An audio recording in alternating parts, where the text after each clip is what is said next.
I love summer containers for adding instant colour to your garden, but you can also plant up containers that look beautiful in winter. I'm going to show you 3 different looks. Don't forget to comment and tell me which one you like best.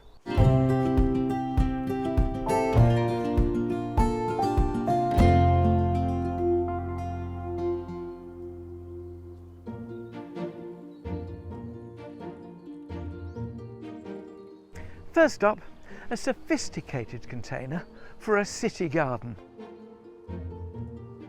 I've chosen a pot that's ceramic glazed in a kind of soft dove grey, which I reckon will go with any colour scheme, but inside it a particularly cool mixture of plants. I'm using for all these containers ordinary peat-free multi-purpose compost. Top a bit more up in there. Don't fill it too full to start with, because you're going to displace some of the compost when you put the pots themselves in. So spread that out, lightly firm it. In the centre, this is Ilex crenata, a good alternative to box. Ilex doesn't get box moth or box blight. I've watered all these plants well, tapped them out of their containers. Then fore and aft, I do like a bit of trailing ivy. I've chosen a white variegated variety here rather than a yellow variegated one, because it's going to match much better and tone in with this dove grey pot. So one at the front, one at the back, ease that out, drop that in. I'm going to top up with compost when I've finished planting, so I can leave some of these root balls a little bit proud for now.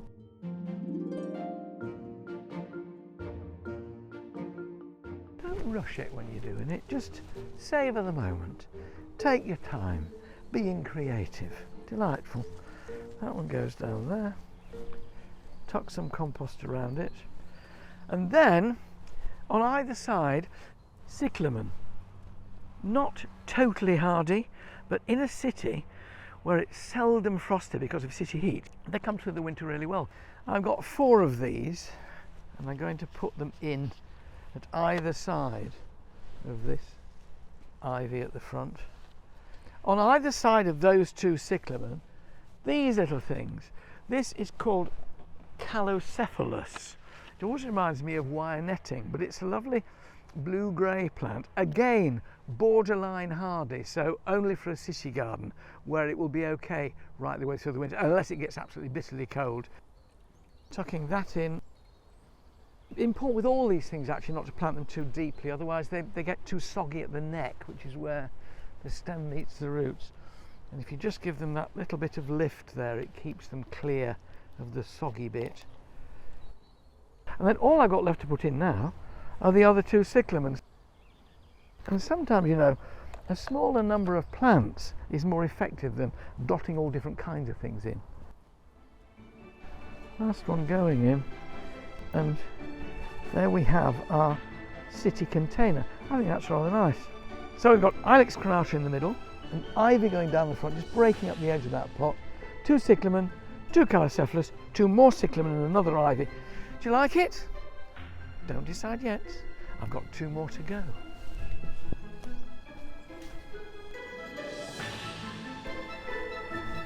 Time for something a little more rustic. Half a coopered barrel. Lovely word that, isn't, coopering? Making of barrels with these staves here with the metal hoops going round, holding them all together. Half a barrel here. Drainage holes in the base so it doesn't turn into a bog garden through the winter. And again, multi-purpose compost. I'm using just 4 plants. Beauty on a budget. First up, this, a glorious winter flowering hellebore. You gaze into these flowers and you think, how can something be so beautiful at this time of year? And I've already had a bee buzzing around this. Now the technique for getting all plants out of their pots is the same.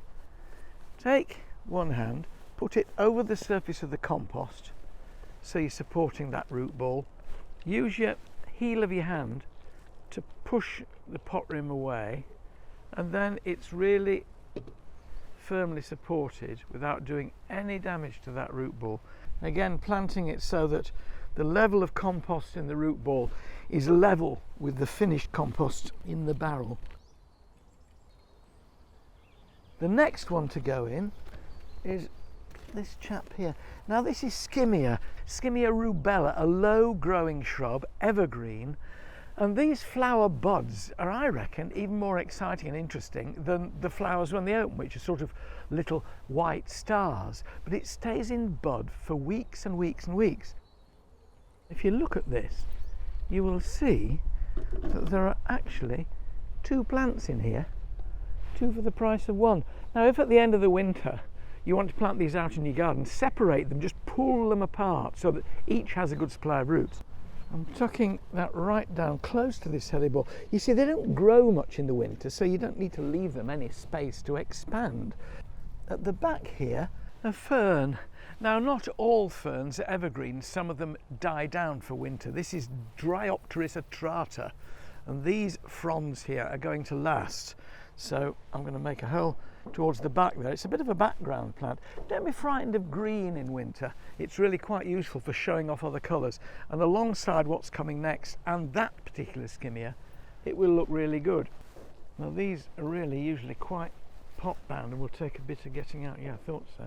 Come on, you can do it. Pull, there we are. Cool, look at that. Absolutely solid roots. You're ready for a breather, aren't you? Now look at that with that hellebore, isn't that great? And with that Skimmia in front, tucking the compost around it again, as with the others, and making my final hole, which is for a different kind of Skimmia. A Skimmia that's most attractive when it's in berry. This is Skimmia reevesiana, and these berries here last for weeks and weeks and weeks. Same thing. Support it well, take the, oh, there's a pot bound plant. How about that? You can tell it's well established, can't you, in its pot? And that is finally going in down here. And you see this woodland feel I've kind of got. It's helped a lot by the fern. And there we have it. I think that's really quite festive, don't you? Good for Christmas. But unlike the city pot, which is good all the way round, this has a definite front on it, and it's just about there. And you can see you're now looking at it front on. Look at all your plants when you're planting and face them up, as my boss used to tell me, and then you'll get a container that looks like that. Bonny, innit? 2 down, 1 to go.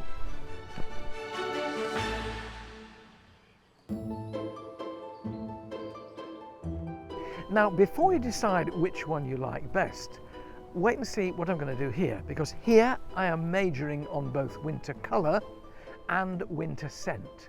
And the one plant that is going to give you scent like no other in the winter, you will probably think looks extremely boring.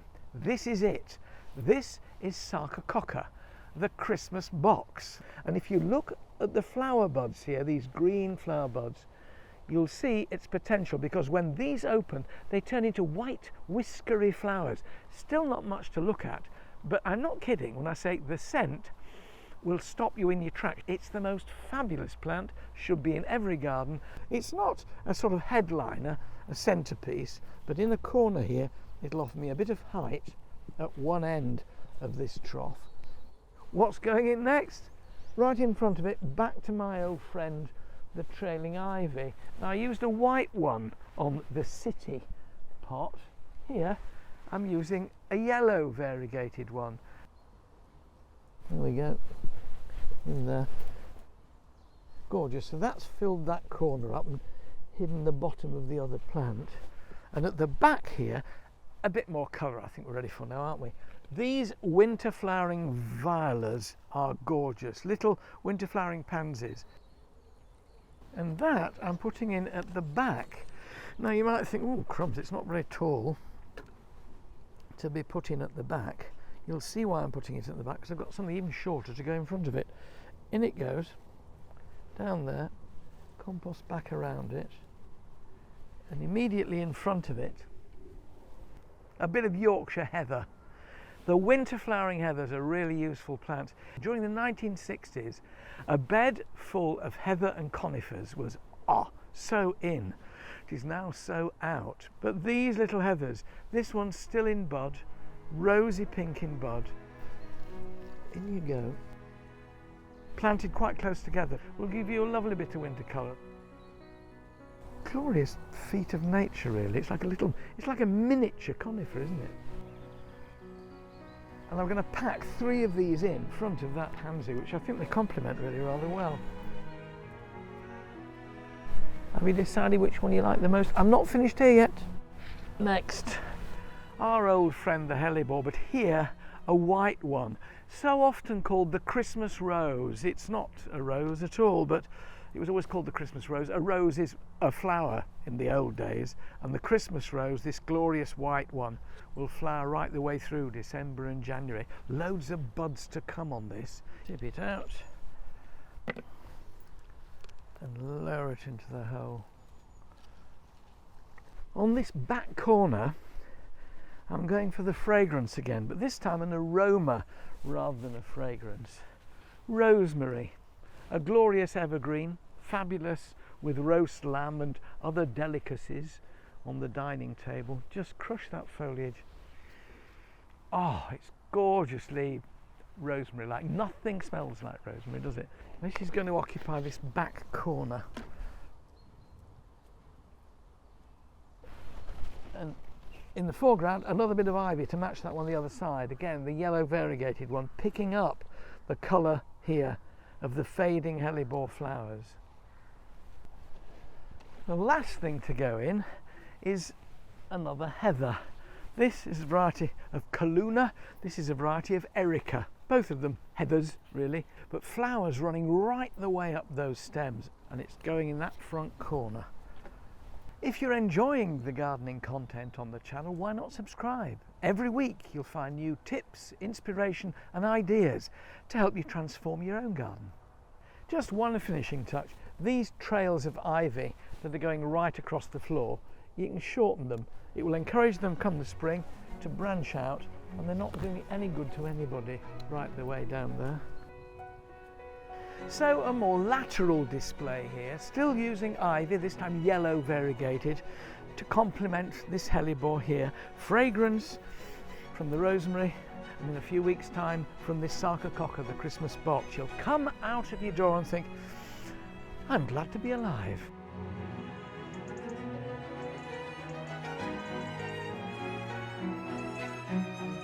When it comes to watering, always water them in. It settles the compost around the roots.